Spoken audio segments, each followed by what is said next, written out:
mencium Hajar Aswad itu seperti bersalaman dengan Allah. Ada hadisnya. Artinya apa? Hajar Aswad ini adalah apa? Adalah miniatur tangannya Allah. Dan jangan bayangkan Allah punya tangan ya Bu ya. Artinya itu seakan kita bersalaman kepada Allah. Makanya penting mencium Hajar Aswad. Kalau nggak bisa bagaimana? Minimal pakai isyarat. Bagaimana isyaratnya?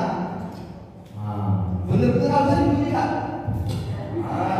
Gitu Pak. Baru kemudian memutar. Memutarnya seperti ini.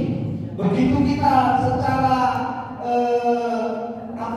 isyarat menciumnya, jangan kanan kiri ya Pak ya, kanan.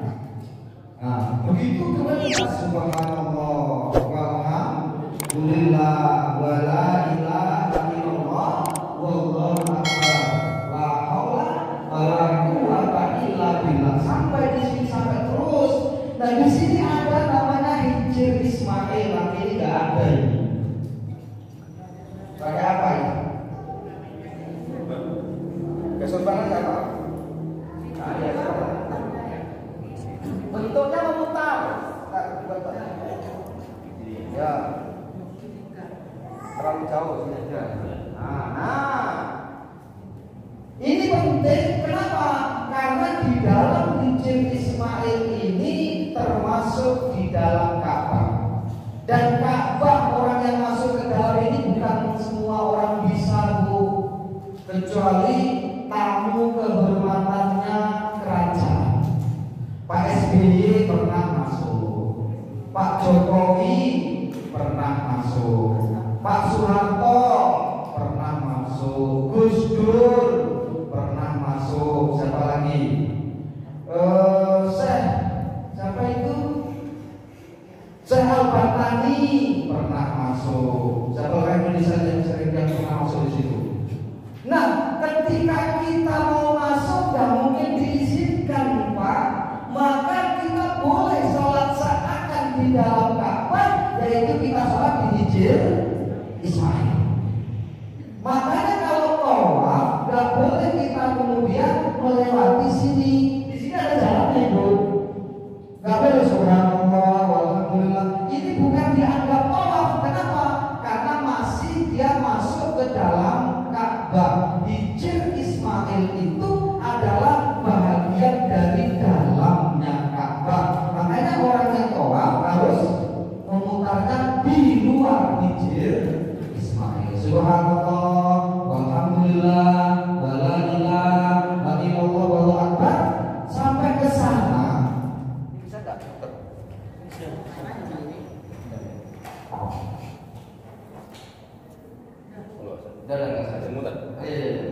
Sampai ke sini Bu, subhanallah walhamdulillah wala ilaha illallah wallahu akbar. Ibu ingat enggak? Rukun aswad, terus sana rukun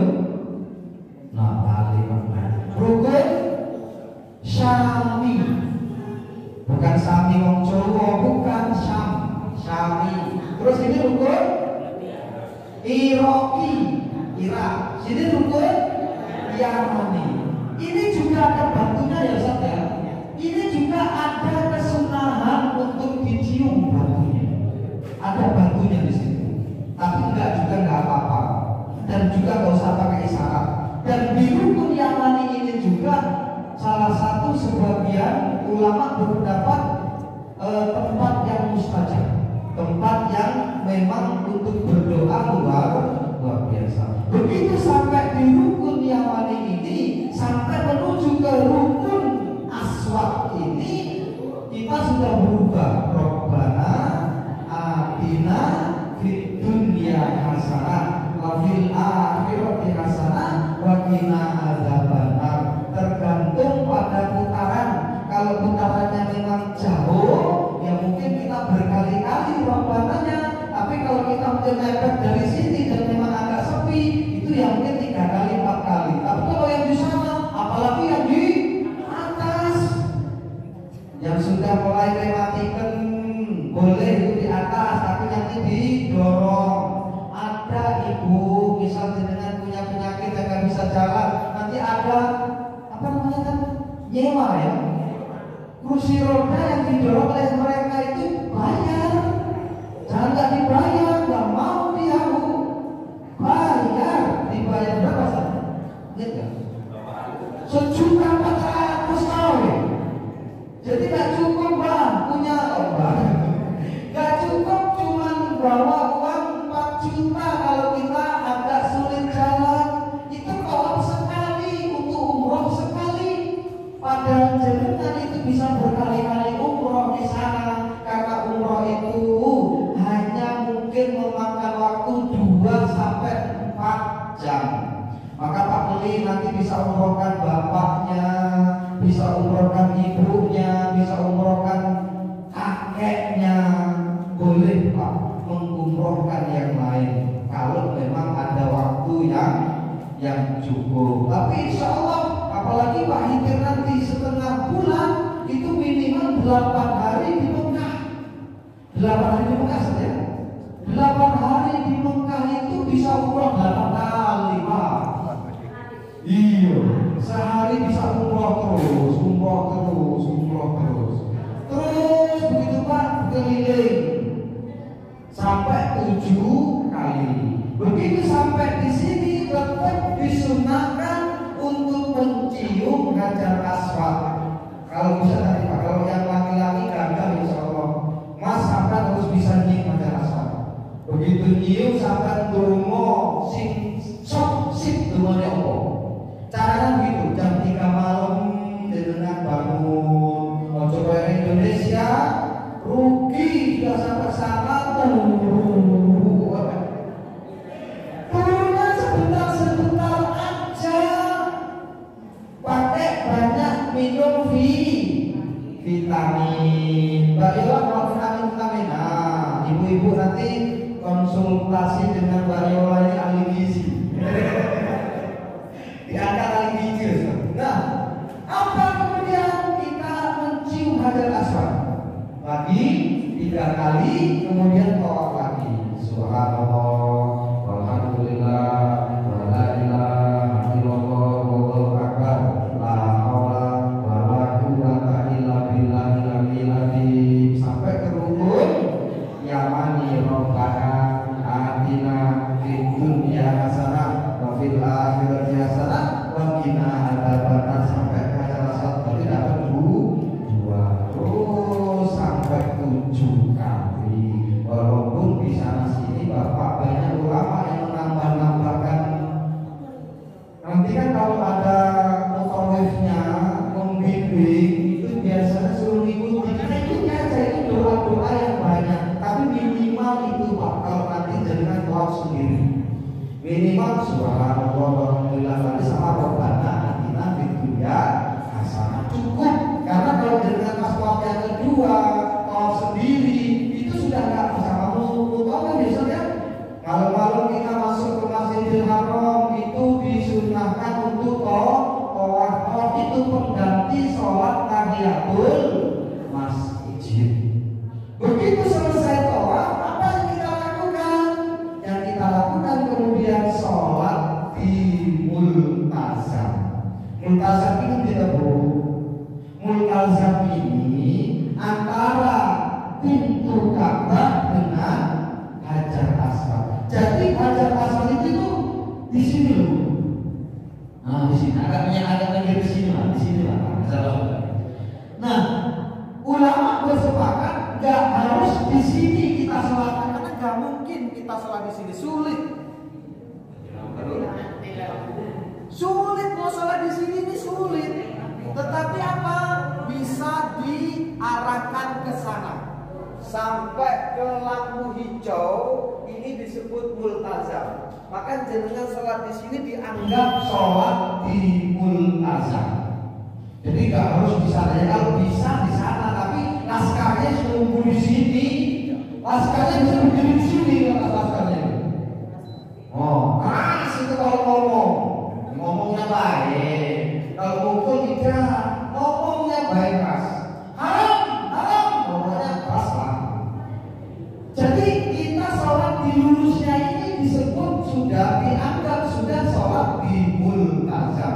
Ini tempat mustajabah, tempat yang luar biasa saat kita meminta apapun urusan yang berat dunia dan akhirat. Di sini di Multazam. Setelah itu kemudian bagaimana? Setelah itu kita disunahkan untuk sholat di mana? Makom Ibrahim. Makom Ibrahim itu kira-kira di sini lah, Bu. Di sini ada nanti togor. Kalau di Indonesia kayak togor lampu. Nah, ini makom. Makom ini bukan jenengan kemudian bayangkan di situ kuburan, bukan. Makom itu tempat berdiri. Jadi makom itu memang ada dimaknai kuburan, ada dimaknai tempat berdiri. Dulu dalam riwayatnya saat memugar Ka'bah ini, Ibu, Ibrahim kan kesulitan, gak ada teker kayak sekarang. Kalau sekarang mah enak, ada apa itu? Tren, batu diangkat ben. Enggak, dulu gak ada alat itu. Dengan izin Allah, makom ini itu seperti batu pijakan. Kalau Ibrahim naik, dia naik sendiri.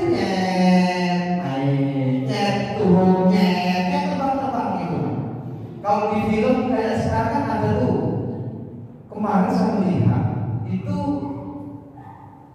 gini tulisannya, harapan masa depan. Jadi ini bukan kendaraan harapan masa depan. Jadi ada sekarang orang itu bisa terbang. Di sini di kayak buat kayak ransel tapi itu alat. Pernah lihat nggak Pak? Pernah lihat? Nah, di sini. Nah, kemudian di sini ada juga alatnya itu untuk mengimbangi. Begitu dipencet langsung terbang dan nyut. Kemana aja dia terbang, bisa terbang. Seperti itulah kira-kira makom Ibrahim itu fungsinya.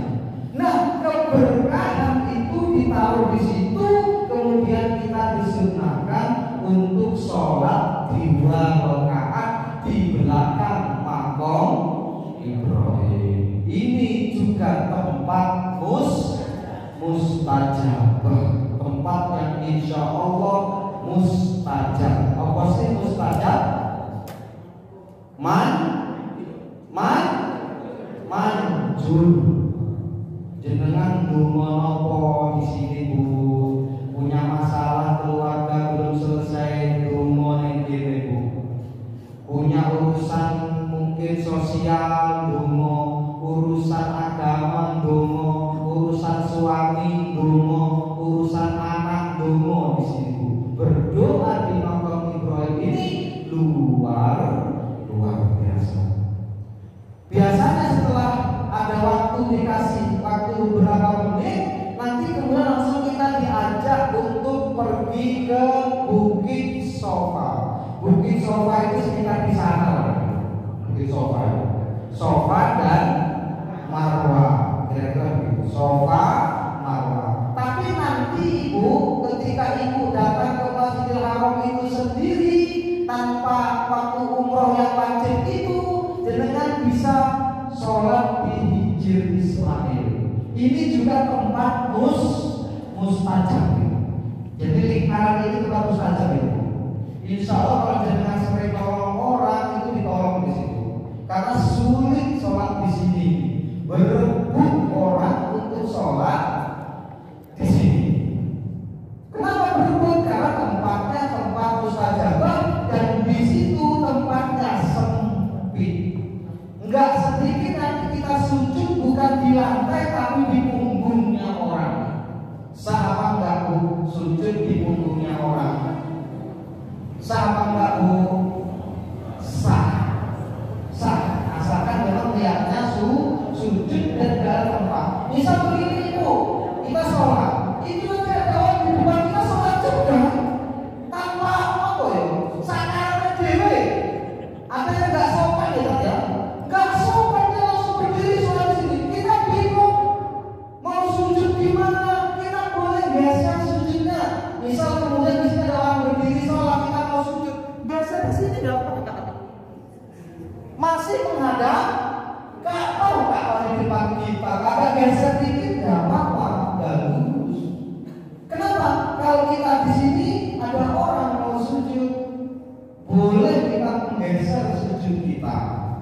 Ini penting sholat di sini.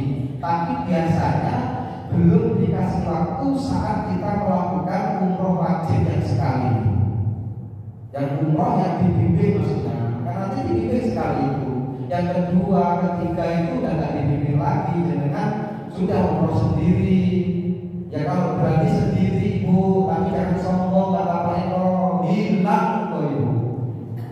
Jangan cuma sendalnya hilang, ibu yang hilang. Kalau sampai balik hilang masih bingung. Jadi apa? Pokoknya serahkan seluruhnya kepada Allah. Rendahkan hati, rendahkan kesombongan, rendahkan ego.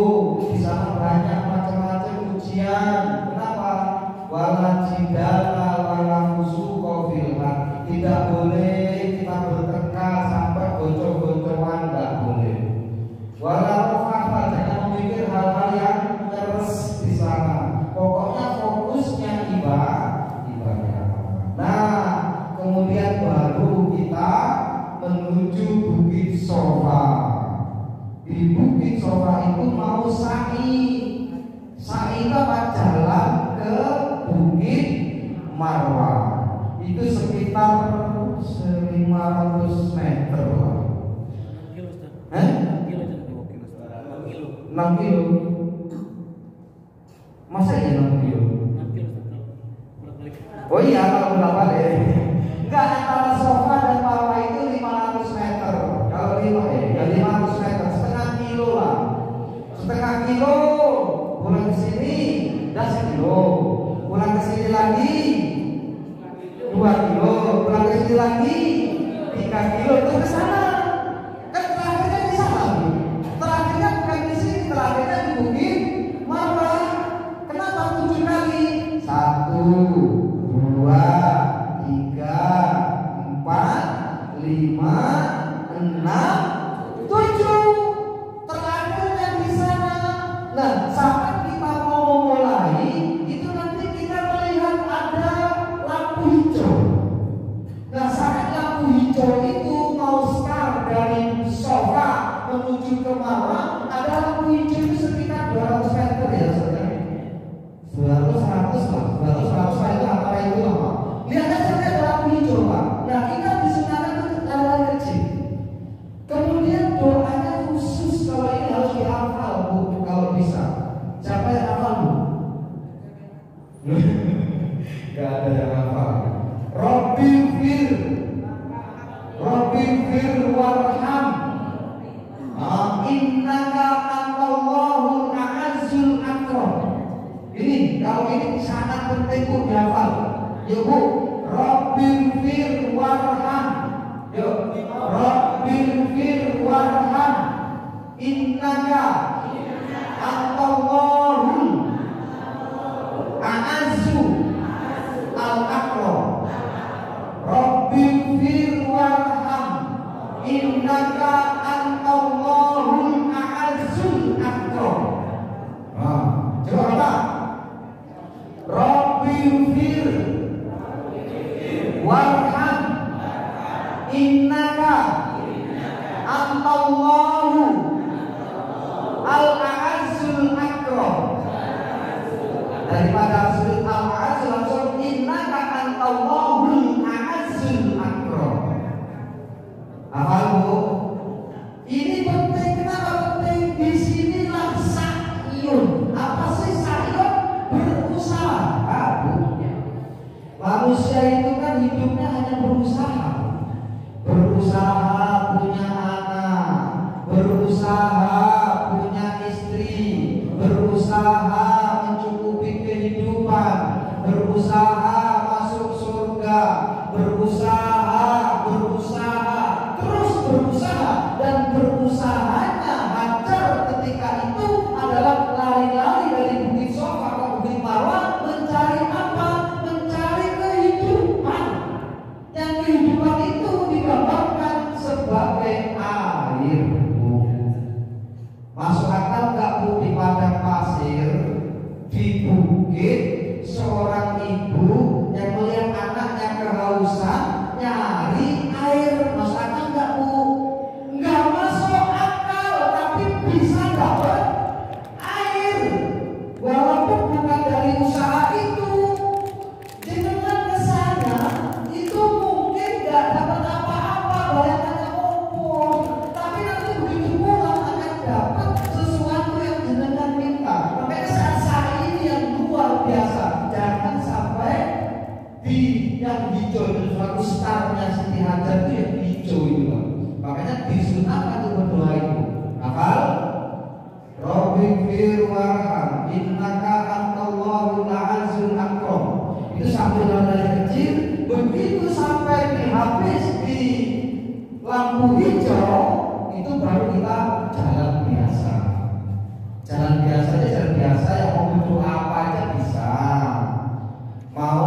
adalah syiarnya Allah.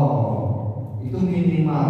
Man hajja awi amara fala junaha alaihi an yatawafa dan sebagainya. Itu enggak apa-apa. Tapi minimal saat di lampu hijau kita baca doa itu. Apa? Menggambarkan bagaimana usaha seorang ibu yang anaknya kehausan, yang mustahil dia mendapatkan air di padang pasir yang tandus itu. Tetapi apa? Namanya ibu tetap harus berusaha.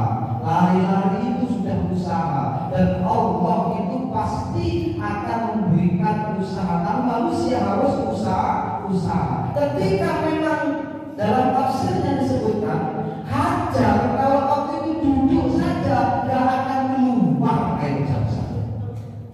Soalnya Hajar ketika itu kalau hanya duduk saja gak akan keluar air zam-zamnya itu. Tapi kenapa?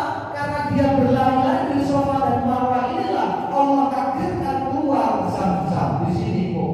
Tapi sumbernya ditutup sekarang Pak. Gak lagi kelihatan.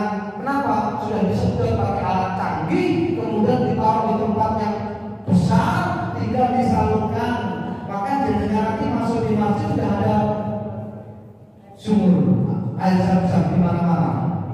Mau ngambil boleh bebas, asalkan jangan di bawah tempatnya.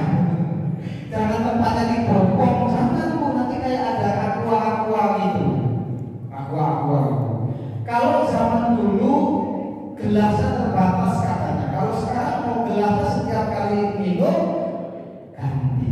Jadi nanti ada gelas yang tengkurap, diambil minum air zam-zam, kemudian dilumahin begitu. Artinya di rumah ini sudah dipakai. Jangan pakai yang sudah dilumahin. Kalau dilumahin Bu, apa? Dibuka di rumah. Ya, di rumah. Itu Bu. Bagaimana doa? Ada doanya lagi, minum air zam-zam hasil dari itu. Kembali kepada bahwa manusia itu perlu berusaha. Pernah dulu Siti Maryam saat melahirkan Isa. Jadi hari ini hari lahirnya Isa bin Maryam. Kalau kita orang Islam, bukan lahirnya Isa bin Allah. Ingat, hari ini adalah peringatan lahirnya Isa bin Maryam, bukan Isa bin Allah. Kalau kita mengucapkan Natal dengan niat lahirnya Isa bin Maryam boleh. Tapi kalau niat kita mengucapkan Natal itu karena Isa bin Allah, ini ya enggak boleh. Tapi saya akan mengucapkan Pak. Tapi mengucapkan Natal kalau niatnya lahirnya Isa bin Maryam boleh. Saat Maryam itu lahirin Isa bin Maryam, itu dibawa pohon kurma. Allah memerintahkan kepada Maryam untuk menggerakkan pohon kurma. Pertanyaannya, orang yang baru lahir untuk gerakin pohon kurma bergerak enggak? Bergerak enggak? Enggak bergerak. Pohon kurma itu kayak pohon kelapa itu loh Bu. Tetapi tetap Maryam menggerakkan dengan syarat menepuk pohon kurma. Duk 3 kali, gugur itu buah muda dan buah tuanya pohon kurma. Dalam tafsir disebutkan, andai Maryam tidak menepuk tangannya ke pohon kurma, mustahil kurma itu bisa jatuh. Sama dengan tadi, mustahil ada sumur zam-zam kalau Hajar tidak berusaha. Penting gak usaha? Penting usaha itu melaksanakan perintah Allah. Jenengan ayam genggam nang omah yo ora nek wong ngeteri beras Bu. Sampai yo nyawa baru nanti dapat beras. Usaha dulu baru dapat apa yang kita kehendaki. Baru kemudian kita minum air zam-zam tadi. Apa doanya? Allahumma inni as'aluka ilman nafi'an warizqan wasi'an wa shifaan min kulli da'. Bayangkan, apa hubungannya minum air dengan ilmu yang bermanfaat? Coba bayangkan ibu kok doanya Allahumma inni as'aluka ilman nafi'an, ya Allah berikan kepadaku ilmu yang bermanfaat, warizqan wasi'an, dan rizki yang melimpah ruah tanpa susah payah, kemudian wasyifatan min kulli da', dan kesembuhan dari segala penyakit. Bayangkan, berarti orang yang minum air Zam-Zam ditakdirkan akan cerdas orangnya, ditakdirkan akan banyak rezekinya, ditakdirkan akan sehat dari segala penyakit. Makanya rugi nanti jenengan umroh di sana masih beli aqua. Jangan pernah beli aqua, Bu. Kalau beli aqua ambil aja wadahnya, buang airnya, nanti masuk ke masjid kita bawa tas,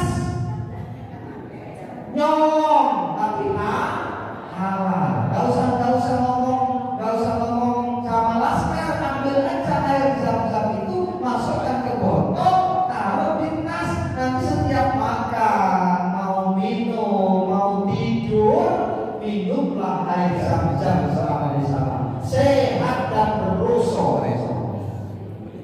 Itu kenapa? Karena diteliti oleh seluruh ahli dunia ini, air Zam-Zam itu air terbaik sedunia, tanpa kuman, tanpa virus, insya Allah sehat. Doanya tadi apa, Bu?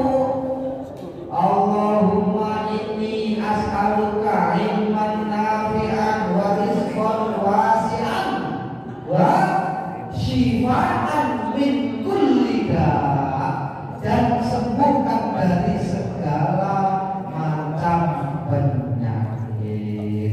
Rematik insya Allah di sana akan sembuh. Kenapa? Dekat dengan Ka'bah. Ka'bah itu pusat perputaran bumi. Di sana ada magnet yang luar biasa.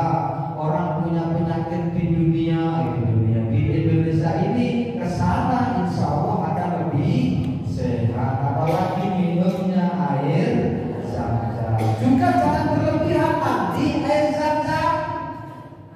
Saya punya kawan satu kamar itu sampai ngumpulin air, setiap ke masjid bawa aqua 5. Saya tanya, untuk apa? Mandi coy, bukan mandi bunga aja, mandi air Zam-Zam.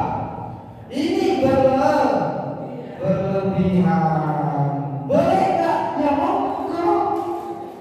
Gak dilarang mau ngambil air Zam-Zam itu sepuasnya kok, asalkan tempatnya jangan dibawa itu. Itu ya, bawa aqua. Jadi nanti ibu jenengan itu bapak hanya ditarget 5 liter ya saja, 5 liter saja. Tapi saya bisa bawa 25 liter. Caranya kayak tadi, ngambil di masjid-masjid, orang-orang masjid itu penuh dengan air. Setiap sholat bawa aqua 5. Nah, beli drum di sana, bukan drum, tempat air yang container. Nah, 5 literan. 5 literan, kemudian kita masukkan di tas, Bu. Tasnya itu dibungkus sama pakaian kita. Makanya kalau usah banyak-banyak bawa kaos, bawa baju, gak usah. Tapi bawa tas yang besar. Isikan apa? Nanti kurangnya diisikan air. Insya Allah gak tersensor, boleh bawa air Zam-Zam. Ada yang begitu gak kemarin? Iya, dapat kita 25 liter. Alhamdulillah, kawan-kawan, sanak-saudara bisa minum air Zam-Zam yang gak dicampur sama aqua. Saya pernah kehabisan, tamunya masih banyak. Saya kasih air aqua, ngerti gue ini dicampur aqua ini. Lebih baik sedikit tapi gak dicampur. Murni, biar nanti langsung ke sini. Syifaan min kulli da', sembuh dari segala penyakit. Itu air Zam-Zam. Maka di situ, Bu, sana agar bagaimana dapat air zam-zam yang banyak. Caranya begini, bawa koper yang besar, tapi sementara berangkatnya gak usah diisi apa-apa, diisi nanti saat mau pulang. Bawa baju gak usah banyak-banyak, bapak penting di sana, walaupun panas itu gak banyak keringat kita di sana. Kenapa? ASEAN terus Pak, maktabnya ASEAN, tempat tidurnya AC, di Masjidil Haram itu di sudut manapun AC, dingin menggigil kita itu, gak pernah keringatan. Jadi aman, gak usah banyak dicuci lah. Yang kira-kira yang memang kotor banget aja dicuci. Saya punya kawan Pak Azairin itu yang satu kamar dengan saya, bawa celana dalam itu langsung buang. Jadi nggak cuci celana dalam, pakai sekali buang itu enak itu, nggak usah cuci. Saya tanya berapa? 25 celana dalam. Nah itu lebih aman, insya Allah. Jam 11 mungkin kalau dibuka pertanyaan ya saja. Mungkin penumpangnya bilang kalau nggak ada yang bertanya dan waktunya cukup, kita akan berikan lagi apa namanya. Oh ya, terakhir tahallul. Apa tahallul? Tahallul itu menyukur rambut minimal 3 helai. Ada doanya ini Bu. Bagaimana doanya? Bu? Allahumma ij'al min kulli syahrin nuran yaumal qiyamah. Allahumma ij'al min kulli syahrin nuran yaumal qiyamah. Kalau diartikan ke dalam bahasa kita begini Bu, ya Allah, jadikanlah setiap helai rambut yang kupotong ini nanti dia jadi cahaya di hari kiamat. Bagus enggak? Bagus. Makanya yang laki-laki sahabat saya Mas, sahabat nanti gundul, Pak Beli, aku kok sahabat balik diundang untuk gundul. Kenapa? Biar habis puter, suker habis di sana. Walaupun sunnahnya hanya 3 helai. Kalau yang perempuan nggak usah 3 lembar aja, 3 helai aja cukup. Kalau laki-laki itu saya malah senang, bahkan umroh yang kedua saya itu Bu, Pak, diwajibkan gundul pulang. Ternyata memang ada nilainya. Bapak Pak Sutomo gundul nggak? Pulangnya gundul. Alhamdulillah. Doanya apa Pak? Allahumma ja'al likulli sya'in nuran yaumal qiyamah. Kenapa kok demikian penting doa ini? Agar apa? Nanti saat di padang mahsyar Rasul melihat apa? Melihat cahaya yang keluar dari rambut, yang rambut ini pernah kita ajak umroh. Kenapa? Saat itu Rasul begitu melihat umatnya yang mencorong. Karena rambut itu sudah dipotong, karena rambutnya sudah diajak untuk umroh, secara otomatis di padang mahsyar mencorong bersinar si rambut itu. Rasul hanya halumu kemari kata Rasul. Kenapa? Rasul ingin membagi air telaga Kautsar. Dalam riwayatnya, air telaga Kautsar itu kelebihannya apa? Saat umat Rasul yang panasnya di padang mahsyar itu sepanas-panasnya, matahari didekatkan sedekat-dekatnya, itu tidak kehausan lagi saat dikasih minum Rasulullah dengan air telaga Kautsar, meskipun hanya 1 teguk. Penting gak umroh? Penting gak umroh? Penting. Menyala rambut. Jadi jangan bayangkan loh, aku yang ada masalah pakai jilbab. Gak ada jilbab Bu di padang mahsyar. Jangan telanjang bulan di padang mahsyar. Enggak sehelai pun pakaian. Matahari didekatkan sedekat-dekatnya mil itu bukan jarak jauh, tapi celak mata wanita saking dekatnya, saking panasnya.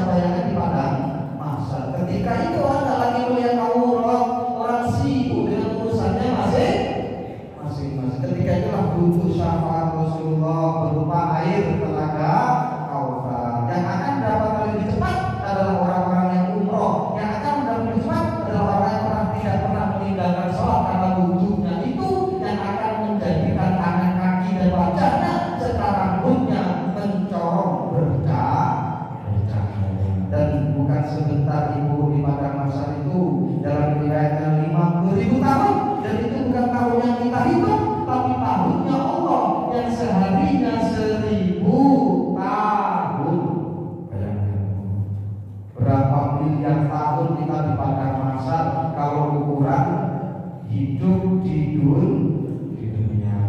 Apa bu? Allahumma jal likulli syahrin nuran yawmal qiyamah. Mungkin ada pertanyaan ibu.